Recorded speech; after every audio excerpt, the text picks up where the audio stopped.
Kembali lagi bersama saya, padahal saya belum pernah bikin konten. Mari kita perkenalan dulu.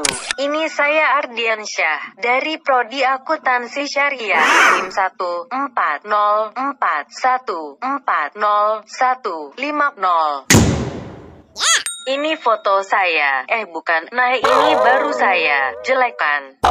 Ini dosen saya, Ibu Ayu Azhara. Jangan lama-lama liatnya, nanti gak bisa tidur loh. Konten ini, bukan konten tapi video ini untuk menyelesaikan ujian akhir semester mata kuliah ekonomi Mahro. Sebelum menonton, jangan lupa, jangan di-like, jangan di-share, dan jangan di-subscribe. Langsung aja masuk ke videonya biar cepat selesai, cepat pulang.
Pertumbuhan ekonomi Indonesia pada tahun 2020 diprediksi akan tumbuh melambat. Ketidakpastian ekonomi global yang diperkirakan masih terus berlanjut. Perang dagang antara Amerika Serikat dan China menjadi sejumlah faktor penyebab melambatnya pertumbuhan ekonomi Indonesia.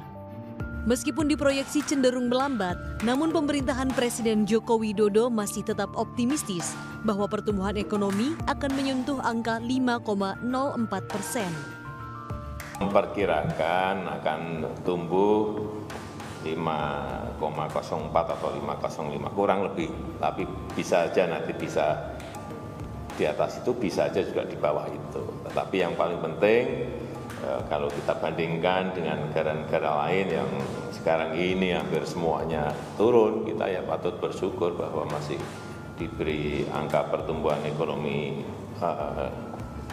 di atas 5. Jokowi mengklaim pemerintah telah mengupayakan banyak hal untuk mempertahankan pertumbuhan ekonomi di tahun depan.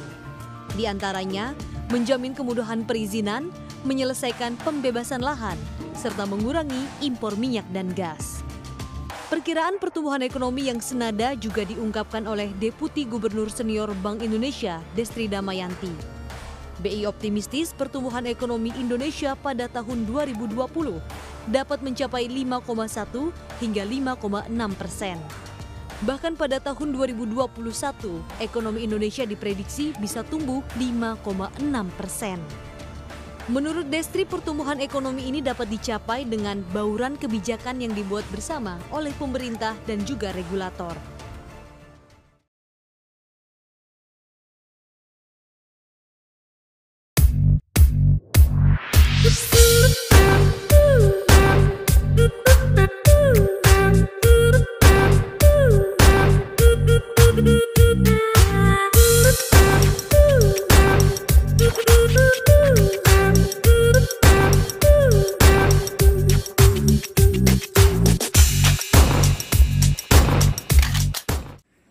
Halo semua, saya Ardiansyah akan memberikan sedikit info mengenai kondisi perekonomian Indonesia terkait dengan dampak pandemi COVID-19. COVID-19 atau sering kita dengar dengan sebutan Corona sebagai yang dikatakan oleh WHO ini sudah berdampak secara global di negara lain, termasuk Indonesia. Indonesia mengalami penurunan pertumbuhan ekonomi akibat pandemi virus corona sekitar 0,3%, dan kemungkinan besar akan berdampak krisis atau resesi global. Dampak pandemi terutama di perekonomian Indonesia adalah kelangkaan barang kebutuhan pokok. Sebagaimana kita tahu, Cina sebagai penyuplai utama impor bahan-bahan baku dan bahan-bahan kebutuhan pokok.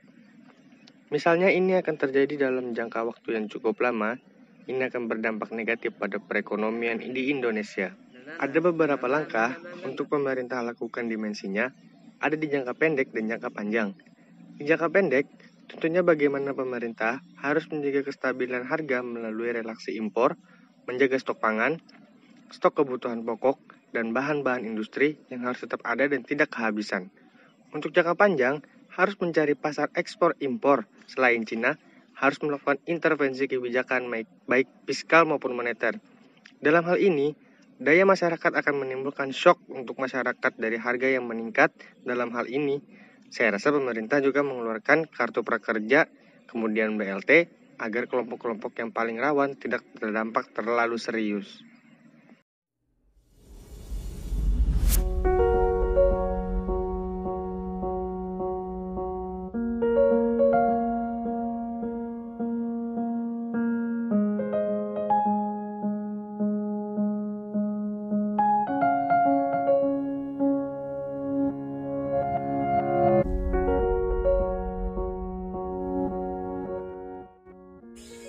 Tidak hanya Cina, bahkan berbagai negara merasakan dampak dari pandemi corona ini, terutama negara kita di Indonesia. Tetap jaga kesehatan, gunakan masker saat bepergian, hindari kerumunan, dan sering-sering cuci tangan. Sekian dari saya. Wassalamualaikum